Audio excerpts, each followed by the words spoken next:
Ladies and gentlemen, boys and girls, what is going on? My name is M1K3 and welcome back to another daily upload. In today's episode, we're going to be going over everything I learned from the first Trios Cash Cup of Season 8. Before we get into that, as you guys know, if we can get 1,000 supported creator users on code M1K3, I'll be double daily uploading for an entire week. With that all out of the way, let's shoot for 1,500 likes on today's video, and let's get into today's episode.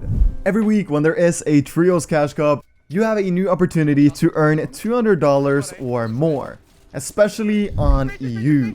And this Cash Cup was no exception for me, Apeks, and Zenit. Starting off with game number 1, you always want to try to get a good start with a high kill win. This not only secures a lot of points, but it also gives you a really good tiebreaker, which of course is eliminations. In addition to all of this, it's super important to have the mentality that you don't have a single game to waste. This ensures that you take the Cash Cup as seriously as possible from the very beginning. I know it sounds obvious, but I just like telling myself and my teammates, let's not waste a single game. Because everyone seems way more focused just because of those 6 little words. Unfortunately, we ended up dying 5th in game 1. Moving on to the second game, we made it past the 7 first circles really easily, as the players in this lobby, as well as the first, wasn't the best. My mistake this game was not tarping more towards the center of the 3rd zone. This ended up with us having to fight for our layer and ultimately going down as a result of this very small mistake.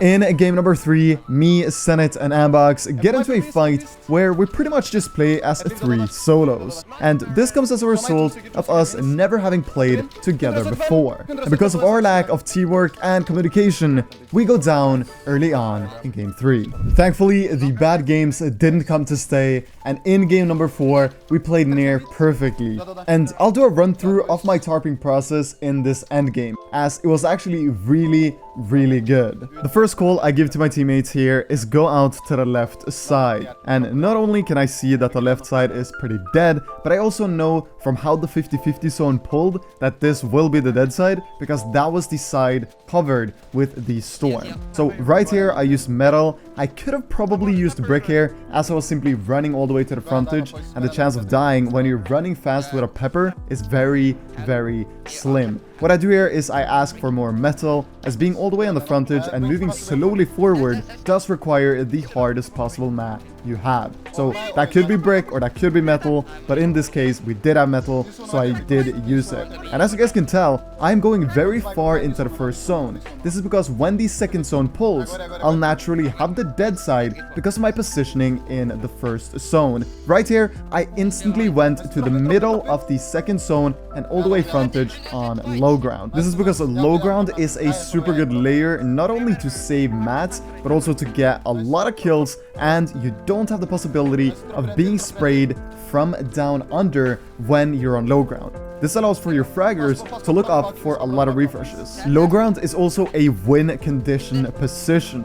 Low ground and high ground kind of go hand in hand. Low ground often does get to second place, but it is a little more consistent than the high ground in my opinion, as I am a better low ground player than a high ground player. And this is why I want to claim the low ground. If you are a good mid ground team, you might very often get 3rd. If you are a good low ground team, you might very consistently get top 2, and if you are a good high ground team, naturally you will get top 1 a lot. And as you guys might have just picked up, I also went all the way into the second moving zone, and this might even be more important than going all the way into the first moving zone. This is because having the natural dead side moving into the 3rd moving zone will allow you to do a very non-scuffed rotate. However, if you are on the back end of the zone, you will get scuffed, people with nomads will jump in on you, and you will have a harder time rotating into the 3rd moving zone. A little bit later in this game, we actually had to go up and above and down again over another team that did contest the low ground. They got the zone, we didn't. We had to make this play. Even though it was risky, I knew we could do it because we had the chug splashes, and this ultimately allowed us to claim the low ground. Right now, I'll let the rest of the game play out. I did do one major mistake, but this was still a near perfect game from me, Zenit, and Apeks. Jeg går opp. Jeg vet ikke om vi får den. Jeg var ikke blått meg, jeg er du. Topp 3. Dere 2 og en duo og en trio. Apeks ikke kan vinne den her. Apeks er white? Nei. Hvorfor minnes? Begge to gjør det. 30. 130. Nice, du må få det finishen. Finish med en gang. Nice try. Bra spill. After a super solid game 4, me, Zenit, and Apeks wanted more, and this is how game number 5 went. Jeg har nok alt. Jeg har det. Zenit. Jeg datt ned. Alle datt ned. Nice. Jeg hadde det, men jeg døde.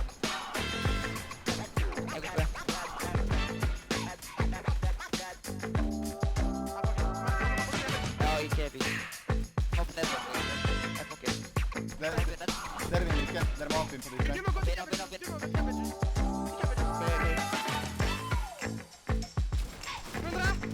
Nice!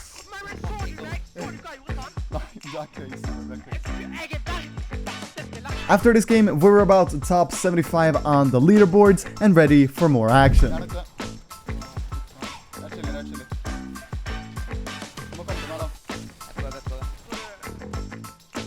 In this game, both Zenit and Apeks dies, and I am left to clutch. Here is how that went. Topp 12, sånn følger.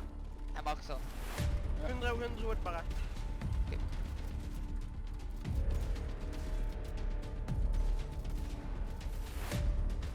Tre bills. Kan være at du må tenke med splashes på deg. Bak deg til venstre. Splash. Nice. Flashen til.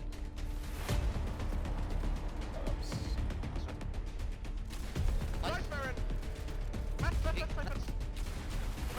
Perfekt. På boks. Siphon På med. minnes. Og 4 bills. Topp 8 nummer, så mange soler.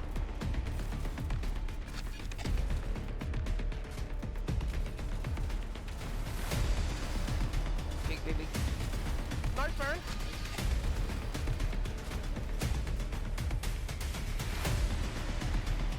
Topp 6 nummer, dette er dritbra. Nice, Baron. 2 bills opp. Nei, topp 4. Det er dritbra, Skal vi? Baron. Fuckingsen går ut nå. På den siden. Han fikk en shotgun. Okay. Mot Benji, eller? Jeg ser han ikke nå. 30 hvit, 6. Død. 30 hvit. Død. Nice. Nice. Game 7 turned out to be a complete disaster, and for one reason only. Us rotating 2 minutes too late from our drop spot. As a result of our late rotate, we got sandwiched between 2 trios, and I threw game 7 because of it. Game 8 was simply just a W key game where we needed to get as many kills as we could before the last queue, so we actually had to eliminate ourselves before game number 9, which would be our last game for the tournament. This was it. Game 9, queues closed. Win the game, get money, and a solid top 50 placement. Lose the game early on and get a terrible placement and something to learn from. This is how it went down. 100. Nice. Jeg er det.